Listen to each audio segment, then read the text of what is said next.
Strength yoga 45 days சேலஞ்சில் டே 19. இன்றைக்கி யோகா டே. யோகா செய்பவர்களுக்கு உணவு கட்டுப்பாடு அவசியமா பார்த்துருவோம்.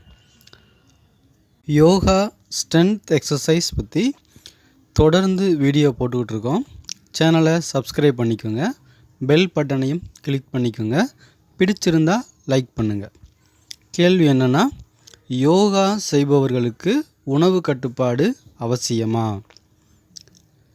நீங்கள் ஏற்கனவே ஆரோக்கியமாக தான் இருக்கீங்க அப்படின்னா, அந்த ஆரோக்கியத்தை தக்க வச்சுக்கிறதுக்கு மட்டும்தான் யோகா பண்ணுறீங்கன்னா உங்களுக்கு எந்த விதமான கட்டுப்பாடும் தேவையில்லை. உடல் எடையை குறைக்க யோகா செய்கிறீங்கன்னா நீங்கள் கலோரியை குறைச்சி எடுக்கணும். அது எப்படின்னு அடுத்த வீடியோவில் நம்ம தெளிவாகவே பார்ப்போம். நீங்கள் உடல் எடையை அதிகரிக்கணும்னா கலோரியை கூட்டணும். இல்லை நான் ஆன்மீக முன்னேற்றத்திற்காக யோகா செய்கிறேன் அப்படின்னா சைவ உணவு எடுத்துக்கணும். ஆன்மீக முன்னேற்றத்திற்கு சைவம்தான் நல்லது. உணவை உங்கள் தேவைதான் தீர்மானிக்குது. யோகாக்குன்னு எந்த உணவு கட்டுப்பாடும் இல்லை. நீங்கள் யோகா ஆசனம் செய்யணும்னா சாப்பிட்டு 4 மணி நேரம் ஆகியிருக்கணும்.